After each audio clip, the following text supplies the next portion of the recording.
Okay, what we're looking at here is the ESZ08 S&P 500 Index E-minis. As you can see, today was a down day. After we gapped up into resistance, today's high, Globex high, was 963, which was the site of our R1 from our pivot points, and also the site of the declining 20 EMA. 2 points of confluence, gap up into resistance in a down market, bear market at that. Shorted every time for the gap fill. We actually filled the gap and traversed through the gap and went negative for a brief time before we bounced and then closed into the negative, but well off of the lows. The low of the day was approximately 901. 905 was the low for the day. Today's low was 905. There we have it. Didn't take out the previous low. Looks like it could be setting up a double bottom here, but we're not going to overthink it. As you can see, our indicators are still below zero, which is still bearish. We got a stochastic cross a couple days ago, which is a lagging indicator if you wait on a cross.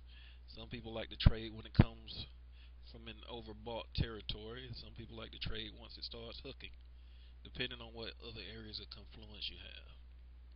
Either way, you would have been safe to short at will at the 1,000 area with a well-defined and well-placed stop. You would have had no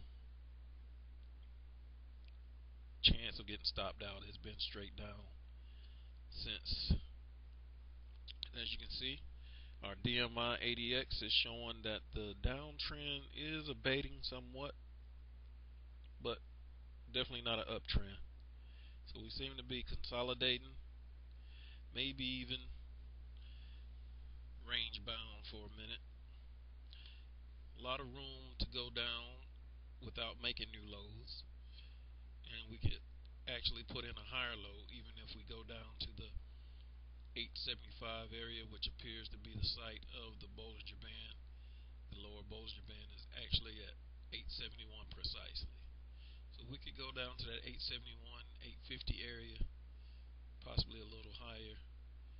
Let's say 860, 871 area. That would probably be a good level to start trying to get long. Wouldn't really bet the farm on it, but should be looking to get long down in those areas. We could possibly make new lows, but there's really not much selling pressure right now.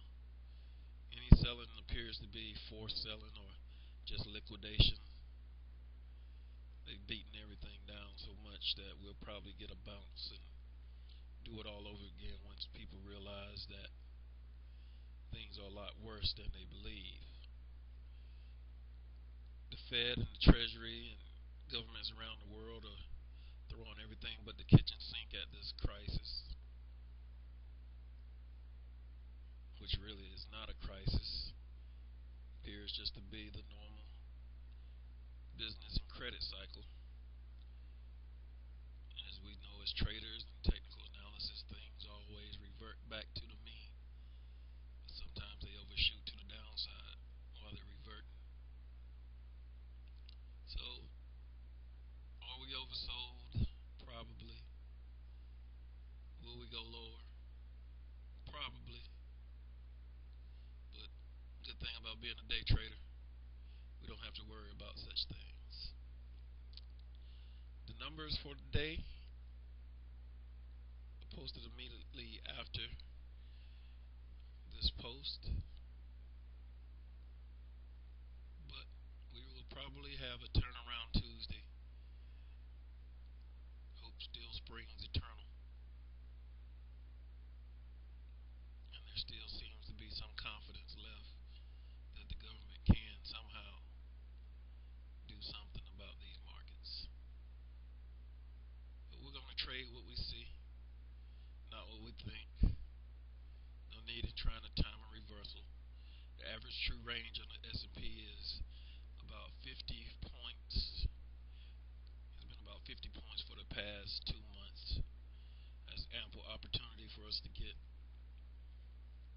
some good money and make a daily profit, daily goal.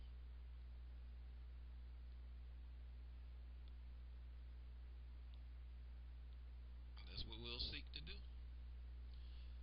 Hopefully we can find two, maybe even three strong, solid trades per day. It's been giving up good points. We just need to find the right side of the market and let the market work. Trend remains down.